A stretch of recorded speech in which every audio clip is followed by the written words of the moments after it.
सोच लिया, ठीक है कंटिन्यू करते हैं। सो मुझे लगा टाइम हो गया, तो ये तो 9:30 तक थी ना। ठीक है कंटिन्यू करते हैं चलिए। तो क्या बोल रहा है ये? Okay so let's try this. 100 tickets are marked 1, 2, 3 and so on are arranged in random. 4 tickets are picked from these tickets and are given to 4 persons A, B, C, D. What is the probability that A gets the ticket with the largest value and D gets the ticket with the smallest value? Try कीजिए चलिए। सो है ना, मुझे लगा कि वो class 8 बजे 9 बजे तक ही है इसलिए। ठीक है अभी इसको कंटिन्यू करते हैं।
हाँ जी आया आंसर क्या?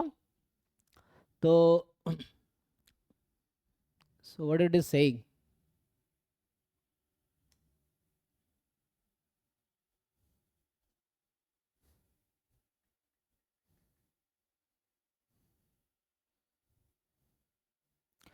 So they are saying 100 tickets are marked 1, 2, 3 and 100 and are arranged at random. 4 tickets are picked up.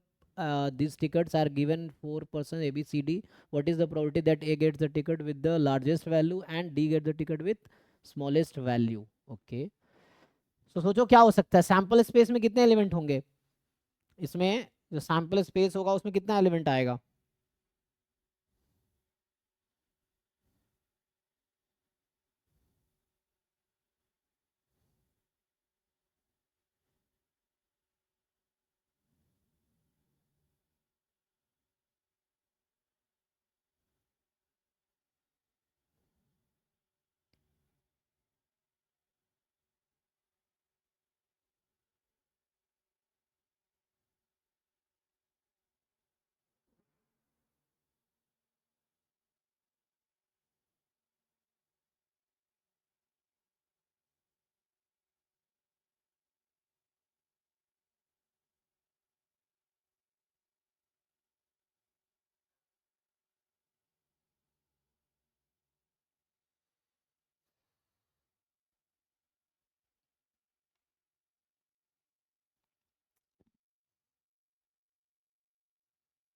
बोलिए।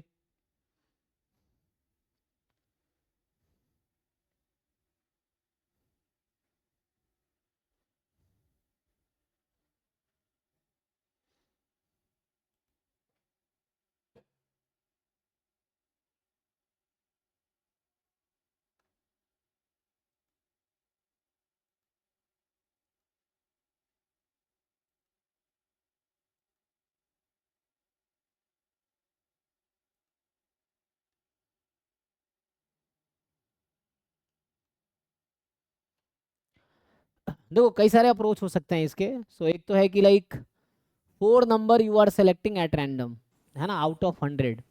सर 1/12। 1/12। 12। हाउ?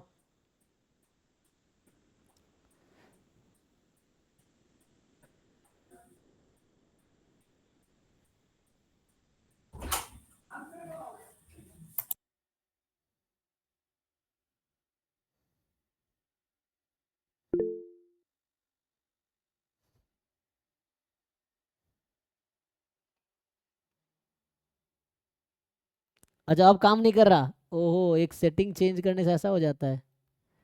ओके। अरे यार, ये थोड़े से चेंज करने से प्रॉब्लम हो जाता है। अभी चेक कीजिए।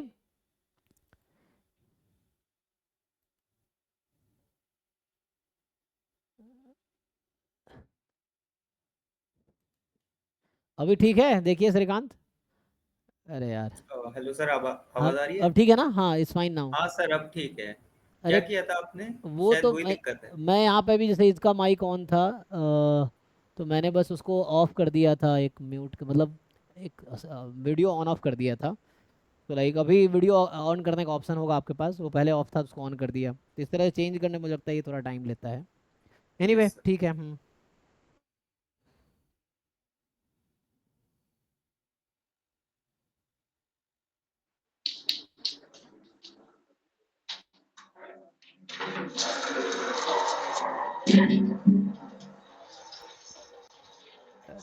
इसने तो निकाला इसको।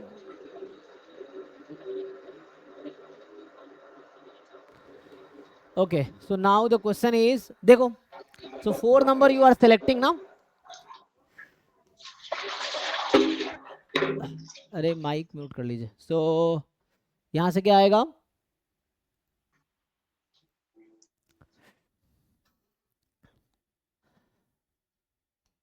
देखो कई सारे अप्रोच इस तरह के क्वेश्चन के हैं। एक तो ये है कि like how many choices you have. So 100 tickets are marked 1 to 100 are arranged at random. 4 tickets are picked from these tickets and are given to 4 persons 1 2 3 4, है ना। सो यहाँ पे इंपॉर्टेंट ये नहीं है कि वो 4 नंबर क्या आया, है ना, क्योंकि मतलब ऐसे हमें बस ऑर्डरिंग करनी है। So what is the probability that A get the ticket with the largest value and D get the ticket with the smallest value? So it's like ऐसा सोचना है कि A less than this less than this less than D. मेरे पास 4 number A B C D, 4 number, this 4 number can be anything, so this 4 number may be anything. So now, ठीक है, so this 4 number may be anything. So क्या probability है A smallest होगा? So 4 number can be arranged in how many way. देखो यहाँ पे actually उस number से बहुत ज्यादा इंपॉर्टेंट नहीं, हमें बस ये देखना है कि जो 4 नंबर है what is the probability A will get that is the smallest and D will be largest. So first of all ये है कि ये जो ए बी सी डी है इसको आप कितने तरीके से अरेंज कर सकते हैं। तो what is the number of way you can arrange in, है ना। सो लाइक क्वेश्चन ये है यहाँ पे, so like something this less than this less than this less than this. So in this order what is the total number of way we can arrange this 4 number in this order? Because यहाँ मतलब मैं बोल रहा हूँ probability ये नहीं है कि लाइक 1 2 3 4 आया या प्रोबेबिलिटी इस तरह, प्रोबेबिलिटी ये है कि क्या probability A will be smallest D will be largest. so first you say this 4 numbers in arranged can be arranged in how many way, what is the total number of way in which these 4 number can be arranged in 4 boxes, permutation of 4 objects, 4 factorial. 4 factorial. सो यहाँ से sample space में अभी total element है 4 factorial. Whatever number you get, what I am saying, A B C D whatever number they get, we don't care about the numbers actually because we need to think that when a is smallest b is largest. So उसके लिए पहले देख रहे हैं a b c d can be arranged in this order in 4 factorial way. Now the question is out of this 24 ways how many way are favorable to the case when a is maximum and d is minimum, right? अब सोचो इसमें से कितने तरीके हैं जहां पे a smallest होगा और d लार्जेस्ट होगा, ऐसा कुछ है। a लार्जेस्ट होगा d स्मॉलेस्ट, मतलब now you think this case. So इस अब this is your sample space, what I write is a sample space, this is your event, this is your event. So what is the number of way of arranging these 24 number in this order in which a is fixed and d is fixed? तो यहाँ पे कितने choice बचे आपके पास? Just 2 because a is fixed and d is fixed. 2 number Yes, can sir. be arranged in how many way? 2 factorial. Two fact. So number 2 of factorial. number of element in e is 2 factorial, that is just 2. So actually here it is not important what number a b c d get, actually important is a should be highest and b should be smallest, where it is 1 2 3 4 maybe it is 97 98 99 100. so उसके but ये सोचना है कि ए B C D को arrange करना है इस तरीके से कि ए स्मॉलेस्ट, एक तो मैं उल्टा ऑर्डर लिख दिया ना, ए लार्जेस्ट लेना था तो ऑर्डर चेंज कर दो, मतलब आंसर तो वही रहेगा। सो यहाँ पे है D और यहाँ पे है A इस ऑर्डर में। सो D इज स्मॉलेस्ट ना, A is largest and D is smallest. So तो these 2 number are fixed, this is event जिसकी प्रोबेबिलिटी निकालनी है मुझे, A is largest and B is smallest. So what is the possibility, so here B and C can be placed. So 2 object को 2 factorial तरीके से arrange कर सकते हैं। सो ये हो गया 2 factorial 2। So number of element in E, so probability कितनी हो जाएगी, so probability of E is number of element in E upon number of element in sample space. So 2 by 24 1 by 12 इस तरीके से आ जाएगा। So you just have 4 number and you have to tell what is the probability that A is largest, B is smallest. 4 number can be arranged in 24 ways. Out of this 24 ways there are 2 ways in which A will be largest, D will be, what are that way, अगर वो लिखना चाहे तो वो भी लिख सकते हो, वो होगा D B C A और D C B A. These are the 2 case actually where A is largest, D is smallest, और कोई केस नहीं होगा। So these are 2 favorable case when A is largest and D is smallest. So that 2 out of 24 is the answer. So इस तरह question है, ठीक है। देखो अभी तो इसमें सोचना पड़ेगा आपको पहले, है ना। So you have to think कि ये सब रैंडम वेरिएबल जब पढ़ेंगे तो डिस्कस करेंगे ये सब रैंडम वेरिएबल क्वेश्चंस। अभी हम जो हमने पढ़ा है उसको डिस्कस करते हैं।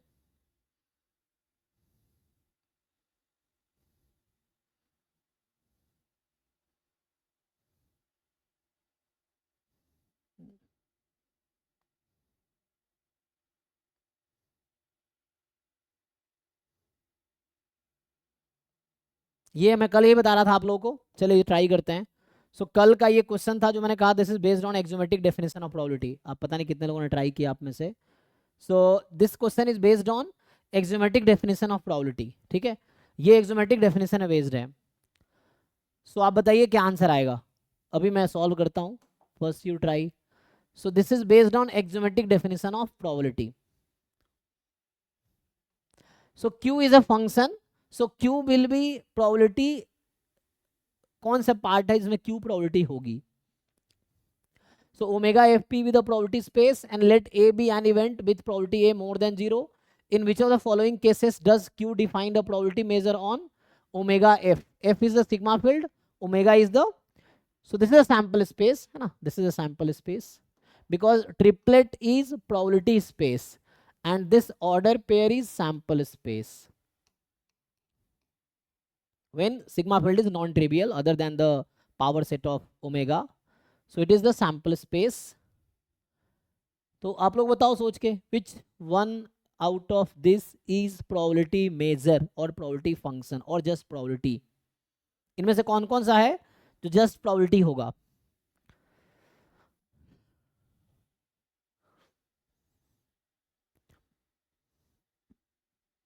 बोलो भाई. एक्सोमेटिक डेफिनेशन है बेस्ड रही है. देखो तो हम चेक करते हैं. चलो पहले से ही स्टार्ट करते हैं. So the first condition, probability होने के लिए क्या कंडीशन था आपको याद है? एक्सोमेटिक डेफिनेशन. सो प्रोबेबिलिटी होने के लिए कंडीशन था कि probability of A should be more than equal to 0 for all A belongs to sigma field. Probability of omega should be 1 and E1, E2, E3 dot dot dot En are, so if they are E1, E2, En are actually pairwise disjoint, so they are pairwise disjoint, then what is the probability of, अच्छा ये definition कहता है E1, E2, En probability will be, so this was the axiomatic definition of probability. P is called probability function or probability measure if they satisfy these three conditions. So ठीक है, तो ये आ जाएगा. अब चेक कीजिए इनमें से कौन कौन सेटिस्फाई करेगा. तो यहाँ P के जगह Q है और जो मैं A लिख रहा था या E लिख रहा था उसके जगह D है यहाँ पे, तो कोई प्रॉब्लम नहीं है. तो पहली कंडीशन मैं ये चेक करता हूँ यहाँ पे. अच्छा एक चीज और है.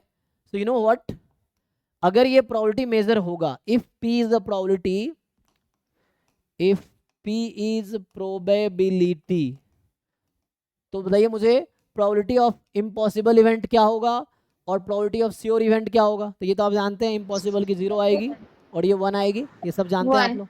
तो वही चेक करते हैं यहाँ पे हम. देखिए यहाँ पे चेक करते हैं.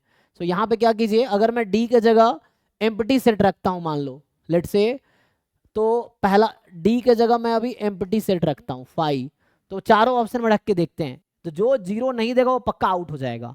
सो पहले ऑप्शन में A वाले में अगर बात करें, सो Q ऑफ 5, तो इसके हिसाब से क्या होगा, A यूनियन क्या आ जाएगा, ये प्रोबेबिलिटी ऑफ A आ जाएगा इसके अकॉर्डिंग. तो A कोई फिक्स है, क्या बोल रहा है, A कोई इवेंट है जो पॉजिटिव प्रोबेबिलिटी है. तो सोचो ये तो पॉजिटिव प्रोबेबिलिटी आ गई. So do you think A will be probability measure, yes और नो? मतलब पहला ऑप्शन प्रोबेबिलिटी मेजर हो सकता है क्या? नो. है ना, नो. बिकॉज प्रोबेबिलिटी मेजर कब होता, जब मैं इस पे D के जगह एम्प्टी सेट रखूं तो 0 आना चाहिए था, बट 0 तो आया नहीं, तो ये आउट हो गया. क्योंकि अगर प्रोबेबिलिटी मेजर होगा तो एम्प्टी सेट की प्रोबेबिलिटी हमेशा 0 आएगी. सो ये आउट हो गया. दूसरे पे आते हैं.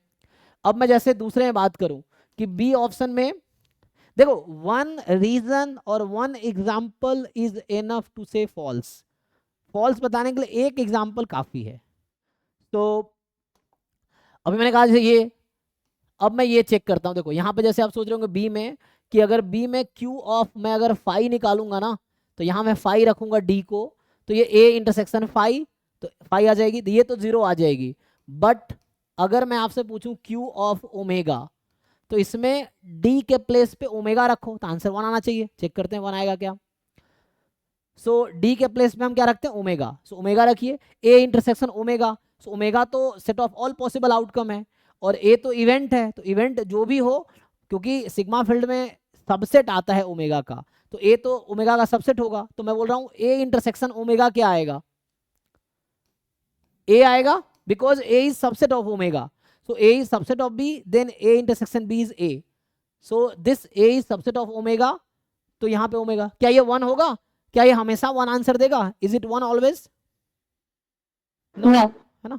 So this is not always 1, है ना. सो इसका मतलब ये भी प्रोबेबिलिटी नहीं हो सकता.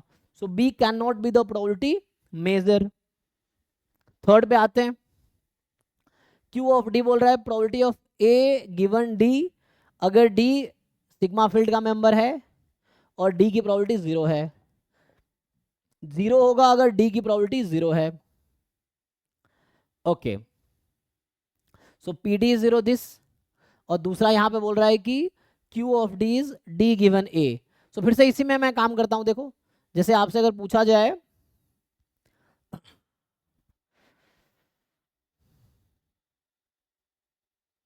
चलो सी ऑप्शन की बात करता हूं. So what is the Q of empty set in D. So ये तो 0 हो जाएगा. क्यों हो जाएगा? क्योंकि इसने कहा है कि मैंने डी को एम्प्टी सेट रखा ना. सो डी को एम्प्टी सेट रखा तो डी की प्रोबेबिलिटी 0 है तो उसकी प्रोबेबिलिटी भी 0 हो जाएगी. ठीक है.